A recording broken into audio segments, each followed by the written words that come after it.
Olá pessoal, espero que estejam todos bem. Eu sou o professor Murilo e junto comigo alguns outros professores aqui do Núcleo de Educação à Distância do UniCeUB, nós vamos falar para vocês do nosso trabalho que discorre sobre a implantação de um modelo alternativo de avaliação em AD durante o enfrentamento da Covid. Hoje comigo nessa apresentação temos o professor Flávio e o professor Resieri. Professora Valéria e professora Simone, que também nos ajudaram no desenvolvimento desse trabalho e trabalham conosco aqui no UniCeUB, não puderam estar presentes, mas a gente vai transmitir para vocês a fala delas. No nosso primeiro slide, eu gostaria de contextualizar um pouco de como funciona a metodologia EAD do UniCeUB e como que nós trabalhamos isso, bem como chegamos ao problema que resultou nesse trabalho. A primeira coisa é que nós dividimos essa estadia do aluno dentro de uma disciplina em 3 etapas. Uma parte de acolhimento e planejamento, no qual o aluno é recebido na sala de aula, na disciplina, ele tem acesso ao que ele deve fazer e os calendários e cronogramas que vão nortear as suas atividades. Já no segundo momento, nós temos os estudos e tarefas. E aí os alunos têm acesso às aulas, às atividades, aos trabalhos, eles têm os encontros ao vivo com os professores, bem como seguem uma agenda de atividades, e aí sim vão ao terceiro momento, que vão para a avaliação presencial. A avaliação presencial é a parte presencial do nosso curso, que é a distância.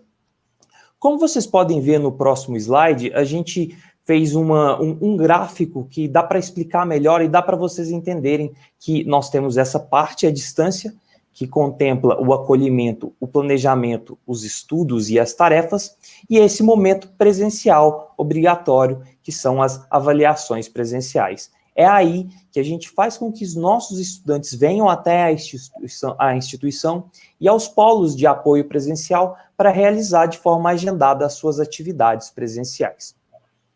Bom, o que é importante dizer é que nesse momento de pandemia, nós tivemos diversos decretos que fizeram com que os momentos presenciais fossem suprimidos.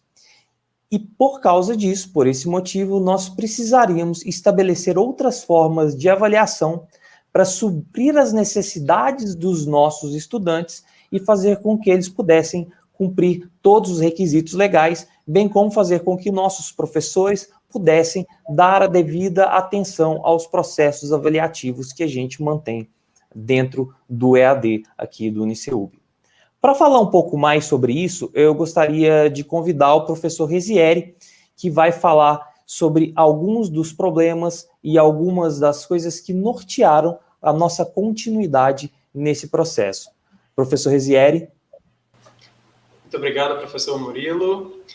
Bom, esse momento, né, em que está representado aí no slide, em que os encontros presenciais deixam de ser uma realidade, em que os alunos passam dessa configuração de momentos majoritariamente à distância e apenas avaliação presencial, né, para uma nova configuração em função de uma imposição que se abateu sobre todo o mundo, né, e especialmente aqui no Brasil.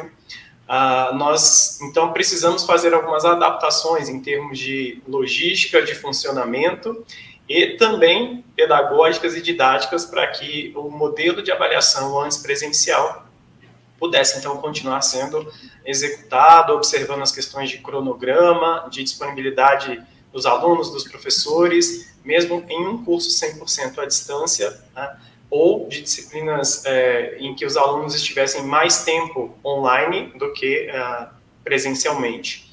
E aí, em função deste cenário em que o espaço físico deixa de ser uma opção para a aplicação da avaliação, nós, então, fizemos essas adaptações, né? Nos reunimos entre colegiados, NDEs, coordenações, para, então, fazer uma proposta e buscar uma forma de manter o cronograma em andamento, manter as avaliações, observando todos os requisitos que são determinados pelo Ministério da Educação, de forma que nós pudéssemos, então, não parar, né?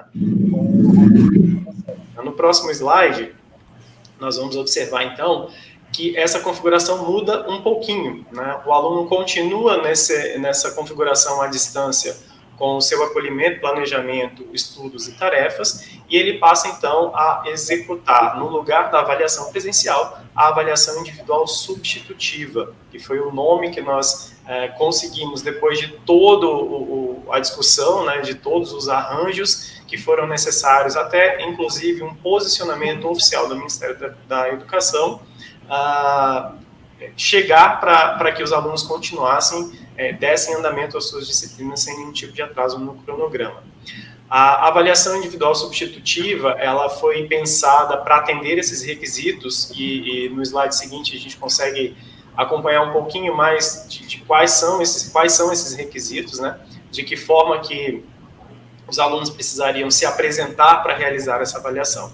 Então, o primeiro deles, que nós entendemos que seria mandatório para que esse modelo tivesse sucesso, seria a identificação inequívoca do aluno.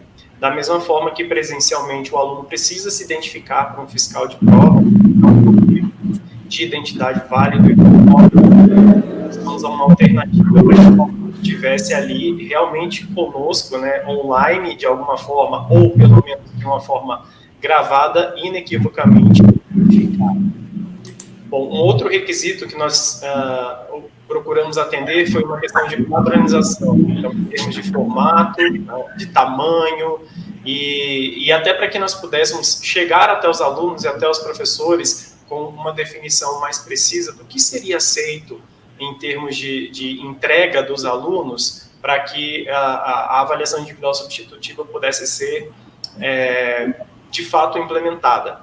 E nós buscamos uma forma de que o aluno conseguisse, né, por meio da qual o aluno conseguisse resgatar o conteúdo que foi trabalhado durante a disciplina e estivesse ali presente, né, fazendo essa avaliação e, ao mesmo tempo, procurando um formato mínimo aí para padronizar essas entregas, até porque, operacionalmente falando, tudo isso tem um custo, né? Era um momento de muita incerteza, de muita insegurança, e enquanto nós não tínhamos ainda uma orientação formalizada, nós também não podíamos ficar parados, porque os alunos estavam já cobrando a proximidade do momento da avaliação e precisavam de uma definição de como essa avaliação seria feita.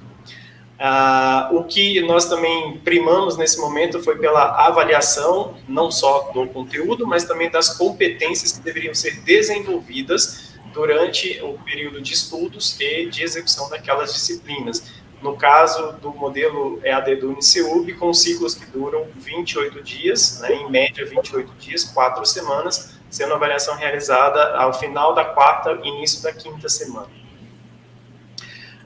Bom, em termos de ainda alguns requisitos que precisavam ser observados, uma outra característica, que, além da identificação inequívoca do aluno em relação à segurança, que nós também nos preocupamos do ponto de vista operacional, é que este material pudesse ser auditado, né, a qualquer momento, e que nós pudéssemos garantir que os requisitos da avaliação, né, o enunciado, principalmente, daquilo que havia sido demandado pelo professor para a verificação da avaliação das competências e do conteúdo, também estivessem sendo respeitadas nesse formato que foi padronizado.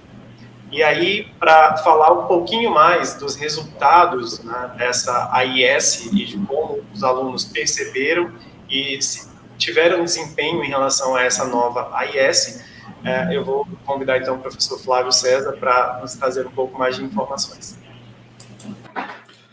A reação foi extremamente positiva. Numa escala de 1 a 5, onde 5 seria a melhor avaliação do ponto de vista dos alunos, cada uma das respostas foi avaliada e se concentraram na ordem de 4 a 5 pontos nessa escala. Os alunos avaliaram durante cada um dos ciclos do primeiro semestre de 2020, como perceberam a avaliação individual substitutiva. Esse semestre foi um semestre atípico. Apesar dos cursos à distância, que estamos acostumados a lidar, a trabalhar, a parte presencial e a parte à distância, esse semestre trouxe uma avaliação positiva desse modelo de avaliação. A despeito dessa percepção dos alunos, o desempenho ficou variando entre um pouco abaixo da média, nessa curva em escuro, e também um pouco acima da média em cinza, como sendo a média do semestre anterior. Selecionamos 10 disciplinas para fazer a análise desses resultados, e nessas 10 disciplinas pudemos perceber que a avaliação individual substitutiva teve, sim, uma diferença nas notas. Algumas delas, uma diferença um pouco maior, tanto para o quadrante inferior, quanto para mais. A despeito disso, a percepção dos alunos foi positiva. E, nesse sentido, identificamos que a avaliação cumpriu a sua finalidade. No momento em que a sociedade tinha dúvidas de como manter as tarefas à distância e tarefas presenciais, do ponto de vista do ensino presencial, foi uma mudança muito grande, do ponto de vista do ensino à distância, também foi uma mudança relativamente interessante, porque os alunos esperavam fazer a prova lá no campus ou no polo da universidade, e não tiveram esse acesso garantido. Por conta disso, a equipe entende que a nossa AIS atendeu aos objetivos pretendidos. Esses foram os assuntos que nós tínhamos para trazer, e agora gostaríamos de dar as palavras finais ao professor Murilo e ao professor Rezieri. Obrigado, professor Flávio, obrigado, professor Rezieri. Bom, para complementar toda a apresentação, é preciso lembrar a todos vocês que vão ler ou que podem, por algum motivo, se encontrar com esse vídeo na busca por uma alternativa de avaliação, é que o processo é muito profundo e ele poderia ser muito doloroso, tanto para o estudante quanto para os coordenadores e professores. Então, toda essa mudança que nós tivemos no nosso processo avaliativo foi com o intuito principal, um dos intuitos principais, né, de não deixar com que os nossos alunos acumulassem avaliações. Então, a gente sabe que dentro de um semestre, nossos alunos teriam 5 momentos avaliativos e, às vezes, eles poderiam acumular disciplinas em cada um desses momentos, fazendo 6 ou até 7, no máximo 9 avaliações dentro do semestre. Então, essa avaliação individual substitutiva, ela vem em um momento que todos já estavam muito carregados de atividades curriculares, extracurriculares em suas rotinas, e fez com que eles não tivessem mais coisas a se preocuparem em um momento futuro. Então, nós tivemos condições de preparar nossos professores e estudantes para que o semestre não fosse parado, tal qual aconteceu em diversas instituições, tanto presenciais como à distância. Professor Rezieri, alguma consideração?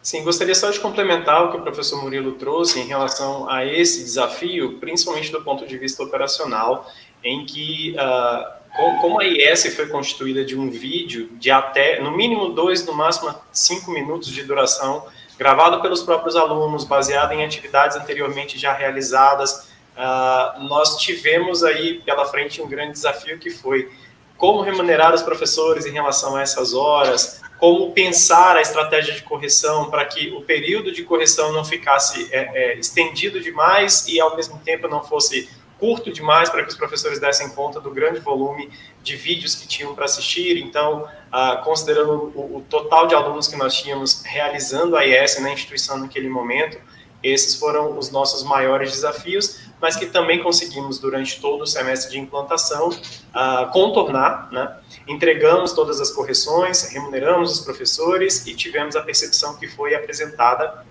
em relação ao modelo na visão dos próprios alunos.